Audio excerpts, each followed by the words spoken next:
To say no यानी ना कहना सीखें। ना कहना कोई इतना आसान काम नहीं है, लेकिन हम सीखेंगे कि हम कैसे कर लें। अगर आज आपने ये वीडियो देख ली तो आपके लिए नो कहना इजी हो जाएगा। Learning to say no easily can be challenging for many people as it often involves setting boundaries, asserting oneself and overcoming the fear of disappointing others. आमतौर पर ये बंदे को फील करता है कि मैंने नो कह दिया तो ये बंदा नाराज़ हो जाएगा। अगर किसी ने आपसे उधार मांगा और आपने नो कह दिया तो वो नाराज़ हो जाएगा। अगर किसी ने आपसे हेल्प मांगी और आपने इनकार कर दिया तो वो नाराज़ हो जाएगा। अगर किसी बॉस ने आपसे कोई काम कहा और आपने इनकार कर दिया तो वो नाराज़ हो जाएगा। तो इस नाराज़गी से बचने के लिए हम सीखते हैं कि कैसे बेहतर अंदाज से हम नो कह सकते हैं। सबसे पहली बात है कि अंडरस्टैंड योर प्रायोरिटीज़। अपनी प्रायोरिटीज़ बनाएं। अपनी लाइफ के अंदर थिंग्स टू डू भी इंपॉर्टेंट होती हैं, प्रायोरिटाइजेशन भी इंपॉर्टेंट होती है। Knowing what is truly important to you will make it easier to say no to things that do not align with your goals or bring you joy. Right? तो आपको अपनी priorities का पता होना चाहिए। Be assertive, not aggressive. Assertiveness में और aggressive में फ़र्क होता है। Saying no does not mean to be confrontal or aggressive. Use a calm or firm tone, expressing your decision without feeling guilty.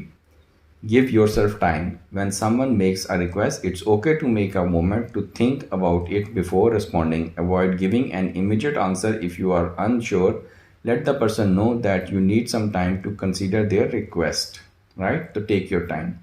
Practice saying no. Role play scenario or practice saying no in form of a mirror. The more you practice, the more comfortable you will become with the idea of saying it. थोड़ी सी practice कर लें शीशे के सामने।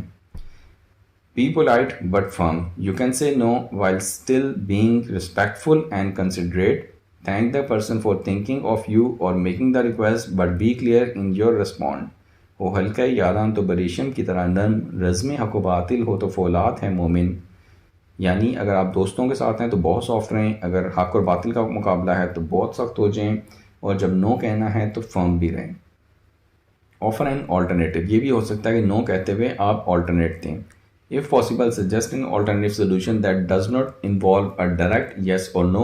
This can show your willingness to help while setting boundaries.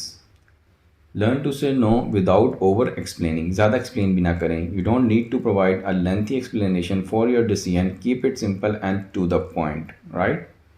To the point answer रखेंगे तो अगले बंदे को भी समझ जल्दी आएगी. Set boundaries. Establish healthy boundaries in your personal and professional life. Let others know what you are comfortable with and what you cannot commit to. अगर आप रात जल्दी सोते हैं तो अपने फ्रेंड्स और फैमिली को बता दें कि रात 10 बजे तक मैं सो जाता हूँ। इससे क्या फ़ायदा होगा कि वो 11-12 बजे आपके पास आने के लिए, आपको फ़ोन करने के लिए या आपको अगर मैसेज भेजा तो उसका इंतज़ार करने के बारे में सोचेंगे नहीं। Except that you can't please everyone. हर बंदे को आप खुश नहीं रख सकते। Realise that saying no might disappoint some people and that's okay. You can't be everything to everyone, and that is a normal part of life. Practice self-compassion. Understand that it's okay to prioritize your well-being and say no to other requests. Right? तो अपने बारे में भी सोचें, self care के बारे में सोचें। बोनस पॉइंट क्या है? Remember, learning to say no is a valuable skill that empower you to make this choice that align with your values and goals. तो ये बड़ा इंपॉर्टेंट पॉइंट है कि आपको ये सीखना चाहिए कि हमने नो कैसे कहना है। राइट? छोटी सी वीडियो थी, उम्मीद है आप लोगों को पसंद आई होगी। अपने फीडबैक से ज़रूर आगा कीजिएगा। आप सबके टाइम का बहुत बहुत शुक्रिया।